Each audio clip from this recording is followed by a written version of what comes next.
Good morning all of you. तो बच्चों, हम आज पाठ पढ़ रहे हैं उषा, कविता पाठ है जिसके कवि हैं शमशेर बहादुर सिंह। शमशेर बहादुर सिंह जो है प्राकृतिक चित्रण करते हुए सजीव चित्रण कर रहे हैं, क्योंकि शमशेर बहादुर जी जो हैं प्रयोगवादी कवि हैं और उन्होंने उषा काल के दौरान जो होने वाले सूर्योदय का चित्रण जो है बड़े सजीवता से करते हुए कहते हैं। प्रातः नभ था बहुत नीला शंख जैसे, भोर का नभ राख से लिपा हुआ चौका, बहुत काली सील जरा से लाल केसर की जैसे धुल गई हो, स्लेट पर या लाल खड़िया चाक मल दी हो किसी ने, नील जल में या किसी की गौ झिलमिल देह जैसे हिल रही हो, और जादू टूटता है इस उषा का अब सूर्योदय हो रहा है। कवि जो हैं सूर्योदय का सजीव चित्रण करते हुए कहते हैं कि प्रातःकालीन आकाश के सौंदर्य का चित्रण करते हुए कवि कहते हैं कि सुबह का समय आसमान नीला शंख के समान सुशोभित हो रहा है, दिखाई दे रहा है। प्रातः काल तक स्वाभाविक नम वातावरण है। प्रातः काल तक स्वाभाविक नम वातावरण, अभी गीला पड़ा कहा गया, नम वातावरण है। आसमान ऐसे लग रहा है जिसके कारण से कि मानो किसी ने आसमान को राख से लीपे हुई रसोई के समान प्रतीत हो रहा है। जैसे रसोई के हम राख से लीपा जाता है, वैसे ही मानो राख से लीपे हुई रसोई के समान, गीले चौके के समान प्रतीत हो रहा था। कभी आगे बात कहते हैं कि आकाश में उषा के आगमन के कई बिंब बनता है।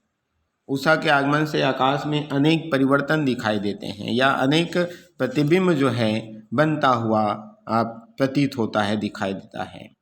कभी कहते हैं कि उषा काल में ऐसा लगा मानो आकाश रूपी काली सील थोड़े से लाल केसर से धुल गई हो। मतलब ऐसा लगता है कि उस सील में केसर जो है पीसा गया हो, इसके कारण से वह लाल केसर से धुल गई हो, ऐसा प्रतीत हो रहा है। अर्थात वह सूर्योदय के पूर्व आकाश में जो फैली हल्की लालिमा युक्त आभा किरण है, लालिमा युक्त आभा बिंब है, या किसी बालक ने काली स्लेट पर लाल खड़िया या लाल चाक मल दी हो, ऐसा प्रतीत हो रहा है, ऐसा दिखाई दे रहा है। कवि आगे बात कहते हैं, नील जल में या किसी की गौ झिलमिल देह जैसे हिल रही हो, और जादू टूटता है इस उषा का अब सूर्योदय हो रहा है। कवि आगे बात कहते हैं कि भोर के नीले आकाश पर उषा की लालिमा पड़ रही है और वह ऐसी प्रतीत हो रही है जैसे नीले पानी में किसी सुंदरी का गोरा झिलमिलाता शरीर हिल रहा हो, किसी सुंदरी का गोरा झिलमिलाता शरीर हिल रहा हो। सूर्योदय होते ही उषा कालीन यह जादू भरा दृश्य समाप्त हो जाता है।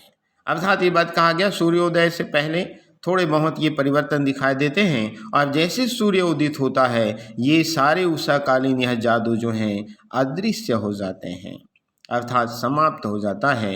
अर्थात सूर्य का प्रकाश फैलने से उषा का हर क्षण परिवर्तित होने वाला रंग बिरंगा दृश्य दिखाई देना बंद हो जाता है। ठीक है, रंग बिरंगा दृश्य जो है दिखाई देना बंद हो जाता है। तो इस प्रकार से कवि जो है उषा काल में जो सूर्य किरण के कारण जो प्रकृति में जो परिवर्तन होता है, अनेक बिंब दिखाई देता है, इसका सजीव चित्रण करते हैं। तो बच्चों, इस प्रकार से ये पाठ आपके समाप्त हो गए। धन्यवाद।